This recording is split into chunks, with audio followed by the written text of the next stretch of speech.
नमस्ते दोस्तों, कैसे हो?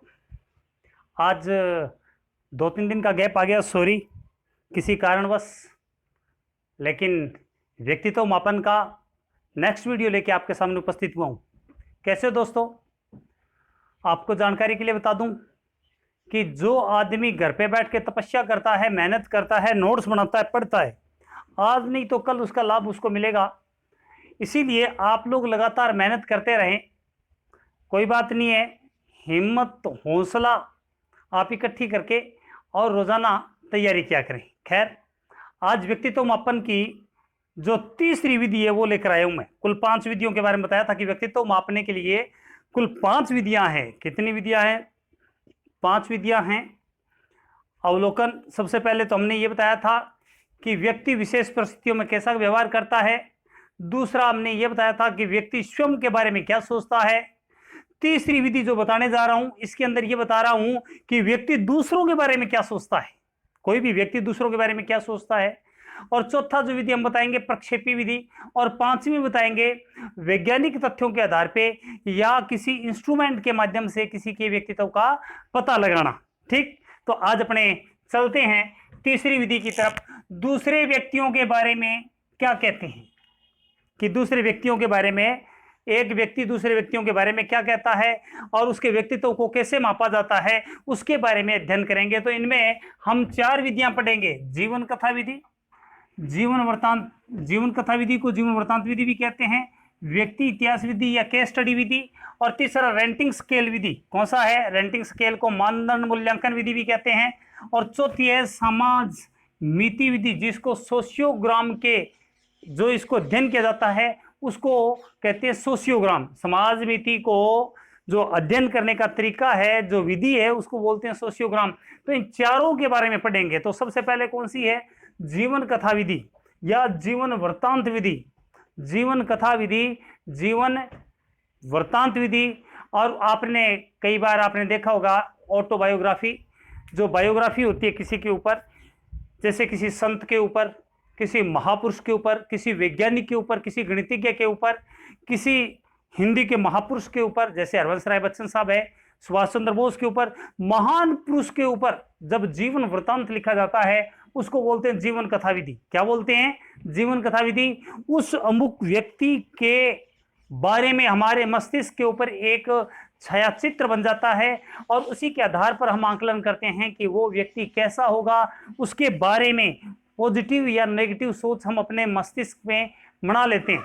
हम उसके ऊपर, जैसे महात्मा गांधी है तो उसके ऊपर यदि जीवन कथा या उनका जीवन वृत्तांत है या उनकी जो ऑटोबायोग्राफी है उसके ऊपर जब हम पढ़ते हैं तो हमारे दिमाग में पिक्चर बन जाती है। वो सत्य और अहिंसा के पुजारी थे, वे एक महान संत थे और उन्होंने देश को आज़ाद कराने में सत्य और अहिंसा का जो प्रयोग किया, ये सारी दिमाग के अंदर पिक्चर बन जाती है और उनकी आइडियोलॉजी के ऊपर हम फिर चलने का प्रयास करते हैं। ठीक है, तो जीवन इतिहास विधि हो गई।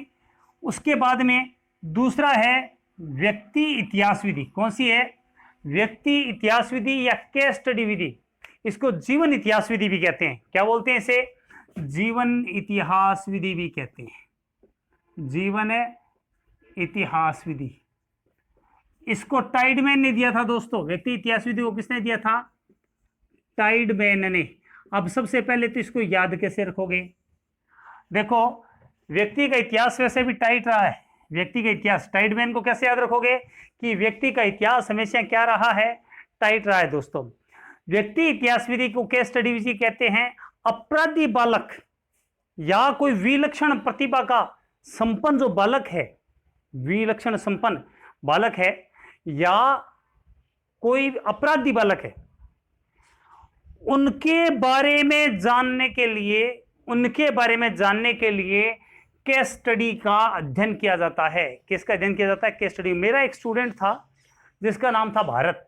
वो बहुत इंटेलिजेंट था, एक बार पढ़ती याद हो जाता था, तो मैंने उसके ऊपर केस स्टडी की थी उसके ऊपर। तो या तो इसके 2 शर्त है, या तो विलक्षण प्रतिभा का धनी हो या अपराधी बालक हो। अपराधी बालक के अपराधीपन को त्याग करवाने के लिए हम कुछ सूचनाओं को इकट्ठा करते हैं। क्या करते हैं? सूचनाओं को इकट्ठा करते हैं दोस्तों। कौन कौन सी? कि उस बालक की रुचियां किस किस के अंदर है, किन किन चीजों में रुचि है। नंबर दूसरा, समाज के साथ, जो समाज है उसके साथ उसका तालमेल कैसा है, ठीक है। व्यक्ति का व्यक्तिगत भिन्नता यानी कि दूसरे बालकों से वो भिन्न किन किन चीजों के अंदर है, उसकी माता, उसके पिता, उनके साथ उसके संबंध कैसे है।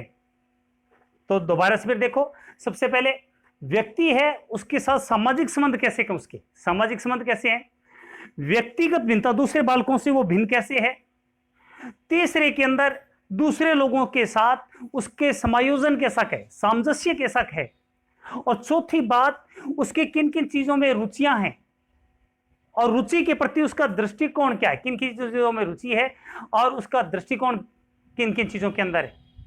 और फिर उसके बाद में उसके माता पिता भाई बहन उनके साथ उसके कैसे संबंध है। ये 500 बातें, इन 500 बातों की सूचनाएं इकट्ठी करते हैं हम। क्या करते हैं, सूचनाएं इकट्ठी करते हैं, और वो इकट्ठी करने के बाद हम बताते हैं कि इस बालक के अपराध को कैसे हम दूर कर सकते हैं।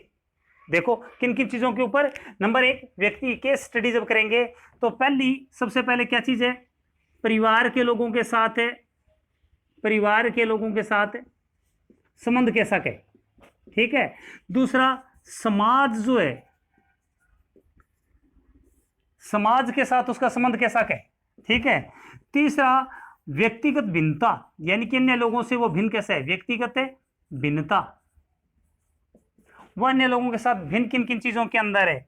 फिर उसके बाद में उसकी रुचियां किन किन चीजों में है, रुचियां किन किन चीजों के अंदर उसकी रुचियां हैं उस बालक की। उसके बाद में दूसरे लोगों के साथ, दूसरों के लोगों के साथ,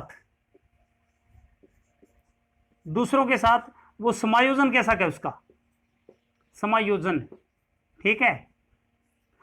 इन चीजों का अध्ययन किया जाता है किसके लिए, केस स्टडी विधि में। और किसने दिया, ये टाइडमैन ने दिया दोस्तों। किसने दिया है, टाइडमैन ने प्रदान किया है कि दूसरे लोगों के साथ। और फिर उसके बाद में जो उसके आपराधिक गुण है उसको त्याग कैसे करवाएंगे, जब इन सारी चीज़ों का हमें पता होगा तब उसके बाद में हम लास्ट के अंदर निचोड़ निकाल के और आगे प्रदान करेंगे। याद रहेगा कि नहीं रहेगा आपको, ये सारी चीज़ें हैं, इन सब का एक बार स्क्रीनशॉट ले लें, फिर हम आगे बढ़ते हैं। ये हमने बता दी है, और व्यक्ति इतिहास विधि, केस स्टडी विधि बता दी। अब हम रेंटिंग स्केल विधि और समाज विधि बताने जा रहे हैं।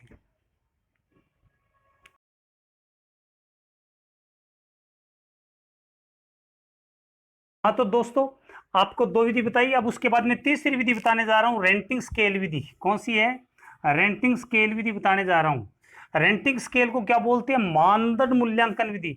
मान लो किसी फैक्ट्री के अंदर लोग काम कर रहे हैं, फैक्ट्री में काम कर रहे हैं, और वहां पर एक आदमी काम कर रहा है, तो हम उस व्यक्ति के बारे में जानना चाहते हैं, उस व्यक्ति का। तो हम जो उसके साथ में काम कर रहे हैं उनसे पूछेंगे कि ये लड़का कैसा है, कितने बजे आते हैं, गुण और विशेषताओं के आधार पर। यानी कि ये विधि गुण और विशेषताओं के आधार पे, किसके आधार पे, गुण और विशेषताओं के आधार पे इसको रेंटिंग स्केल दिया जाता है, मानदंड मूल्यांकन इसका किया जाता है। यानी कि रेंटिंग स्केल किसके आधार पर किया जाता है, गुण और विशेषताओं। मैंने अभी एक बात बताई कि फैक्ट्री के अंदर काम कर रहा है, तो हम जाके पता करेंगे ये टाइम पर आता है या नहीं आता है, तो वो कहेंगे जी बिल्कुल पंक्चुअल है टाइम पर, या वो ये कहेंगे जी लापरवाह है अपने काम के प्रति। दूसरी बात है, या ये कहेंगे कि ये कभी कभार आता है या झगड़ा करता है। तो उसके आधार पर इसके बारे में माना जाता है कि हम 7 कॉलम बनाते हैं। ऐसे कितने कॉलम बनाते हैं, 7 कॉलम बनाते हैं। पहले कॉलम के अंदर बहुत ही अयोग्य, बहुत अयोग्य आदमी, अयोग्य, जो लोग बहुत अधिक अयोग्य है उनको हम 1 नंबर में रखेंगे, ठीक है। दूसरे नंबर पर हम किसे रखेंगे, बहुत अयोग्य के बाद में यहां पर अयोग्य आदमी, क्या रखेंगे, अयोग्य, अत्यधिक अयोग्य, और यहां पर अयोग्य। और तीसरे नंबर पर, यहां पर तो बहुत अधिक अयोग्य है, लेकिन अयोग्य तो है लेकिन कम अयोग्य। और यहां पर तीसरे नंबर पर अयोग्य, और चौथे नंबर पर योग्य, और फिर उसके बाद में अत्यधिक अयोग्य, अत्यधिक योग्य।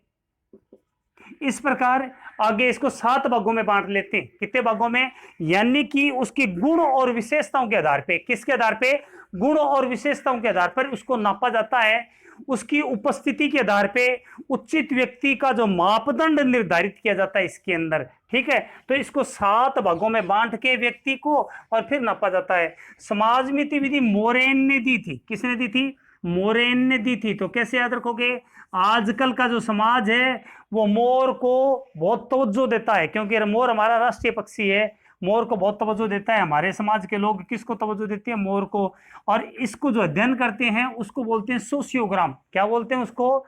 हम सोशियोग्राम कहते हैं उसको। समाज मिति विधि, समाज मिति विधि के अंतर्गत ये देखा जाता है कि व्यक्ति का समाज के अन्य लोगों के साथ संबंध कैसा है, समाज के अंदर रहने वाले अन्य व्यक्तियों के साथ संबंध कैसा है, और उसी के आधार पे हम निर्धारित करते हैं कि फलाना आदमी कैसा है, उसके मापदंड कैसे कहें, समाज के अंदर उसके पड़ोसियों के साथ उसका संबंध कैसा है, उसके भाइयों के साथ उसका संबंध कैसा है, उसके चाचा के साथ संबंध कैसा है।